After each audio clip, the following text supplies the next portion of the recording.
মানে এনেকৈ প্ৰত্যেক বছৰে যদি পানী বাঢ়ি গৈ থাকে তাৰমানে নদীখন যেনেকৈ গৰাখহনীয়া ৰূপ ধাৰণ কৰিছে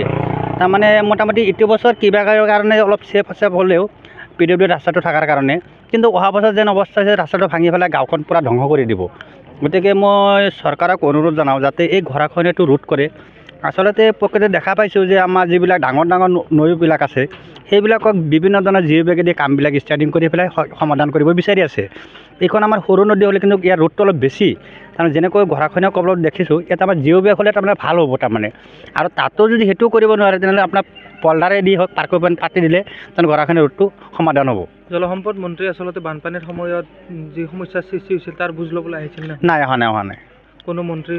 কোনো মন্ত্ৰী অহা নাই অকল বিধায়কে ঘূৰি আছিল হয় এইটো কালদিয়া ৰিভাৰ আমাৰ এইটো কালদিয়া নদীৰ বহুত জায়গাত আপোনাৰ ইৰোশ্যন হৈ আছে ইফালে পহুমাৰা আছে পহুমাৰা নদীৰো বহুত ঠাইত ইৰোশ্যন হৈ আছে আপোনাৰ বিভিন্ন দুখীয়া মানুহৰ ঘৰ বাৰী উঠাই লৈ গৈছে দোকান পোহৰ উঠাই লৈ গৈছে ৰাস্তা উঠাই লৈ গৈছে ৰাস্তা উঠাই লোৱাৰ কাৰণে আপোনাৰ মানুহৰ যাতায়াত অসুবিধা হৈছে কিছুমান মানুহৰ দুখীয়া মানুহ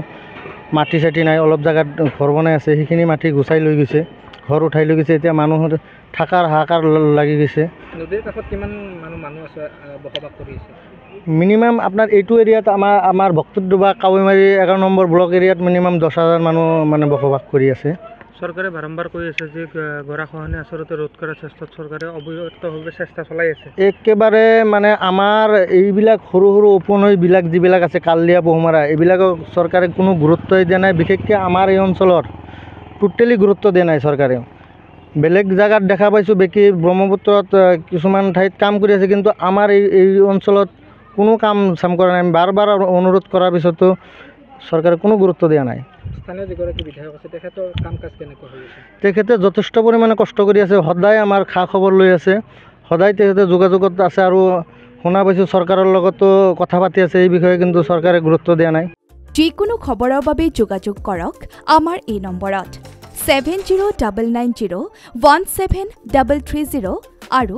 7099017110